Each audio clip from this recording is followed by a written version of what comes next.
This video is designed to help you start an engineering business. At the end of the video, you'll find a valuable gift. It's an engineering business plan that you can download, and will lay down for you, step by step, everything you need to know to start a successful engineering business of your own. If you are new to this channel, make sure to hit the subscribe button for more videos like this. For engineers, working for themselves instead of having to answer to others is a more attractive venture. From setting their hours to being in more control of their projects, engineers venturing out on their own presents many benefits. But like any personal business venture, there are still some important items to be aware of. Here's a look at how to start an engineering firm, including the benefits and drawbacks that come with it.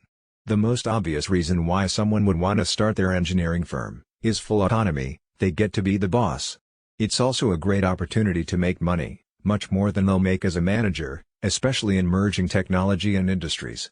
Unfortunately, many companies fail within a few years, and an engineer running their own firm could end up with damaged prospects.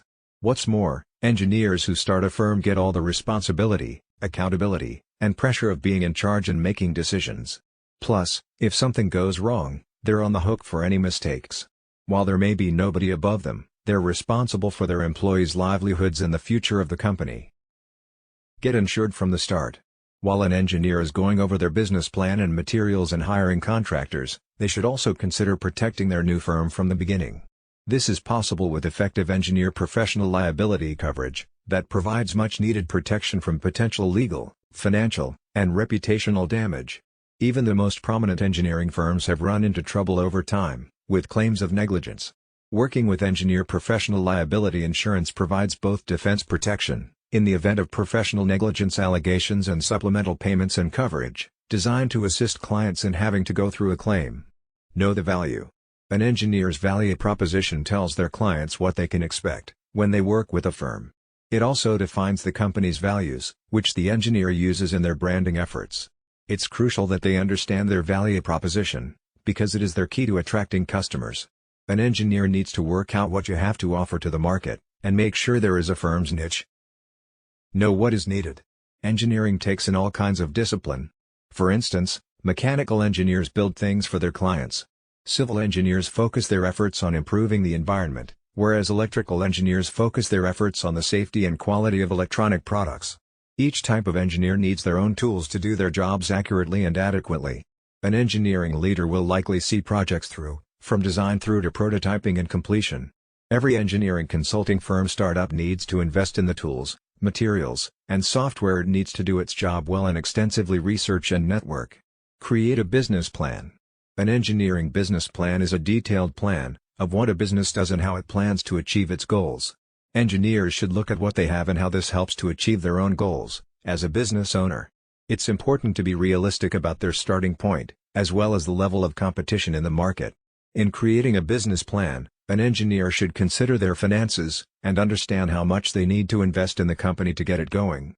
Furthermore, it's important to not be liberal in terms of their projected earnings.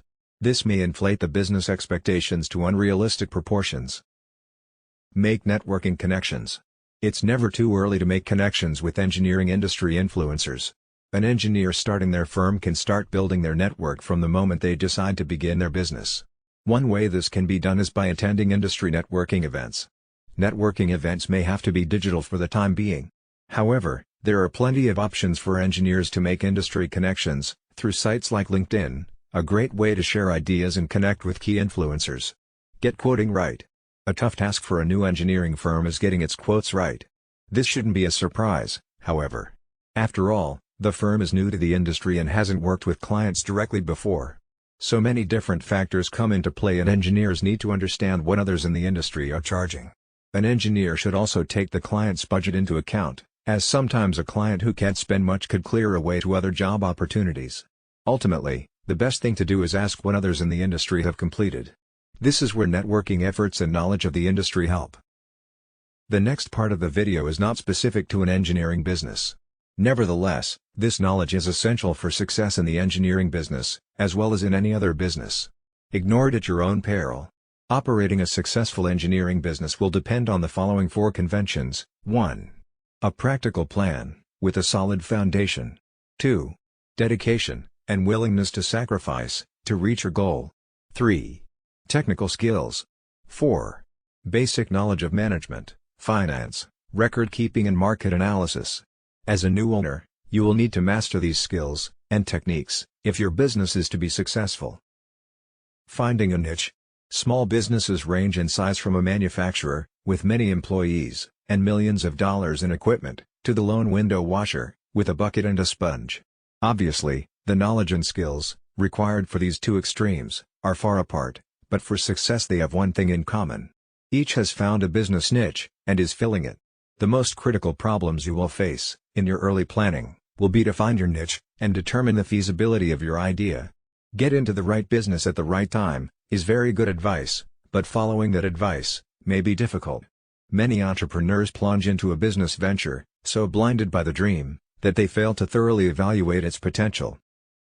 Is your business idea feasible? Before you invest time, effort, and money, the following exercise will help you separate sound ideas from those bearing a high potential for failure. Identify and briefly describe the business you plan to start. Identify the product or service you plan to sell. Answering yes to any of the following 3 questions means you are on the right track. A negative answer to all of them means the road ahead could be rough. 1. Does your product or service satisfy an unfilled need? 2. Will your product or service serve an existing market in which demand exceeds supply? 3. Will your product or service be competitive based on its quality, selection, price, or location? Market analysis. For a small business to be successful, the owner must know the market. To learn the market, you must analyze it, a process that takes time and effort. You don't have to be a trained statistician to analyze the marketplace, nor does the analysis have to be costly. Analyzing the market is a way to gather facts about potential customers, and to determine the demand for your product or service. The more information you gather, the greater your chances of capturing a segment of the market. Know the market before investing your time and money in any business venture.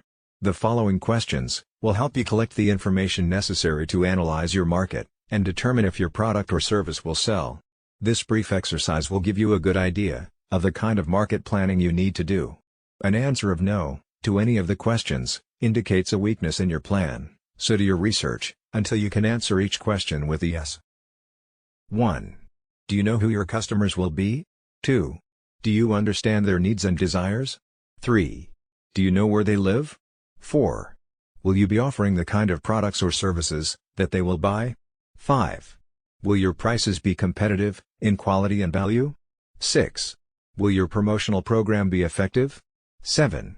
Do you understand how your business compares with your competitors? 8. Will your business be conveniently located for the people you plan to serve? 9. Will there be adequate parking facilities for the people you plan to serve? Planning your startup. The following questions are grouped according to function. They are designed to help you prepare for opening day. Merchandise. Have you decided what items you will sell or produce, or what services you will provide? Have you made a merchandise plan, based upon estimated sales, to determine the amount of inventory you will need to control purchases? Have you found reliable suppliers, who will assist you in the startup? Have you compared the prices, quality, and credit terms of suppliers? Business records. Are you prepared to maintain complete records of sales, income and expenses, accounts payable, and receivables? Have you determined how to handle payroll records, tax reports, and payments?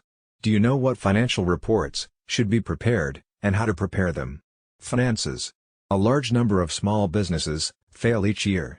There are a number of reasons for these failures, but one of the main reasons is insufficient funds.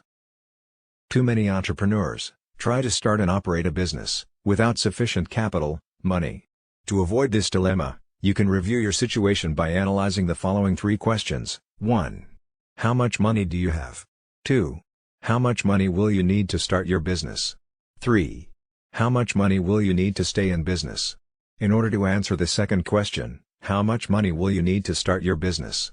You need to prepare an estimate of all your startup costs. Here is a list of items you may need to take into account. Note that this list is for a retail business. Items will vary for service, construction, manufacturing or online firms. Decorating and remodeling, fixtures and equipment, installing fixtures and equipment, services and supplies, beginning inventory cost, legal, professional fees, licenses and permits, telephone utility deposits, insurance, signs, advertising for opening, unanticipated expenses. Now, the answer to the third question, how much money will you need to stay in business? Must be divided into two parts, immediate costs, and future costs. From the moment the door to your new business opens, a certain amount of income may come in. However, this income should not be projected in your operating expenses. You will need enough money available to cover costs for at least the first 3 months of operation. The following list will help you project your operating expenses on a monthly basis. Typical expenses for 1 month may include your living costs, employee wages, rent, advertising, supplies, utilities, insurance, taxes, maintenance, delivery, transportation, miscellaneous. Now sum up the total estimated monthly expenses and multiply it by 3. This is the amount of cash you will need to cover operating expenses for 3 months. Deposit this amount in a savings account before opening your business. Use it only for those purposes listed in the above list, because this money will ensure that you will be able to continue in business during the crucial early stages. By adding the total startup costs to the total expenses for 3 months, you can learn what the estimated costs will be to start and operate your business for 3 months.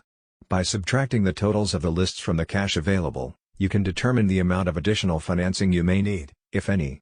Now you will need to estimate your operating expenses for the first year after startup. The first step in determining your annual expenses is to estimate your sales volume, month by month. Next, determine the cost of sales. You may want to use a spreadsheet to do this.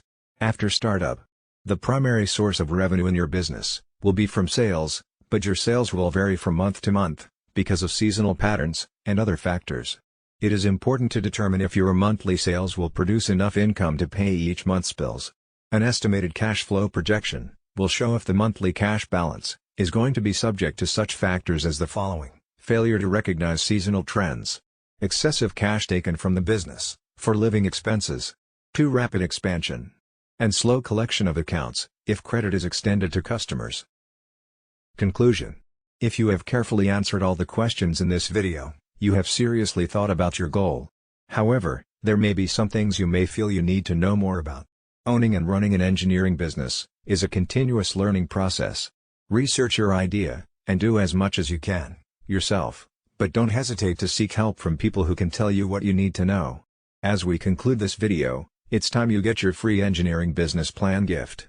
Go to the description below this video to get it now. It is completely free, no strings attached. Thanks for watching. If you enjoyed this video, please like and hit the subscribe button for more videos like this.